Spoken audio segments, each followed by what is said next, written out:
Hello everyone, welcome to the channel Knowledge 24. In the series of Python lectures, we will discuss today variables in Python. So, our agenda is what is variable, then why we need variables, then how to declare and create variables, then how Python variable is different from traditional programming languages, and the last is what are the rules for variable names. Let's start with what is variable.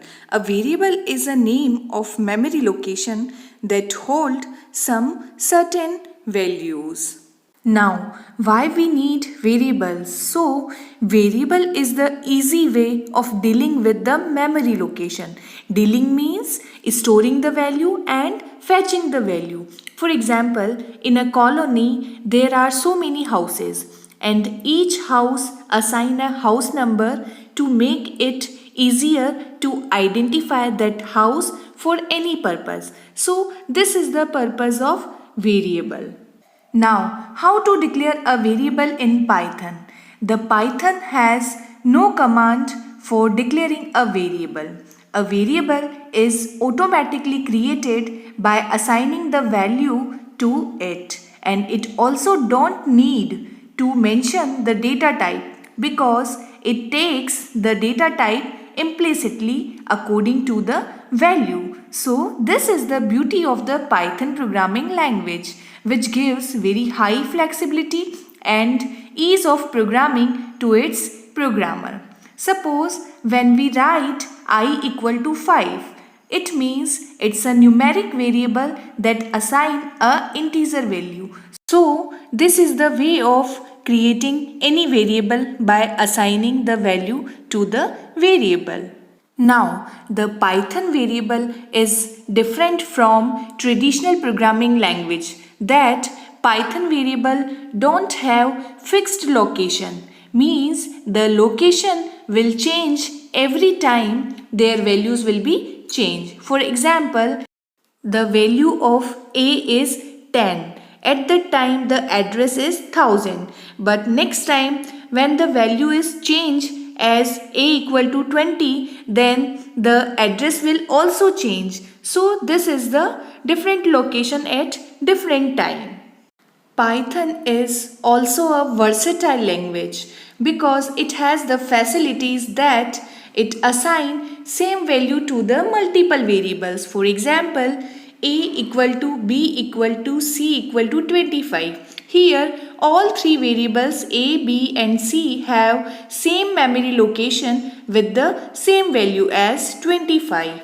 Then it is used for assigning multiple values to multiple variables in a single line. For example, if we want to assign A equal to 10, B equal to 20 and C equal to 30, then we can use A, B, C equal to 10, 20, 30. It will assign the values order wise, means first variable gives the first value and so on. Now, the rules for creating any variables in Python are: the first one is variable name must start with a letter or underscore. Then second is it cannot start with a number, or third is a variable contains only alphanumeric characters and underscore. Then the next is variables names are always case sensitive, means suppose we are using small a and capital A, both are different. And the next is variable name should be short and descriptive, means it's meaningful related to the program. Now let's see the demonstration of variable related concept. So here suppose I equal to 5, then we will use print statement and print I, then it will give the output as 5. Now second we use the same value to the multiple variables. So for example we use I equal to j equal to 10 and then we will print I plus j, then it will give the value 10 plus 10 equal to 20. Then third is used for assigning different values to the different variables. So for this we use I comma j equal to 10 comma 20, and when we print I, then it will gives the value 10, and when we print j, then it will gives the value 20. Now in last we assign the string to the I as hello, then we will print I, then it will gives the output as hello. So this is the concept of variable. Thank you.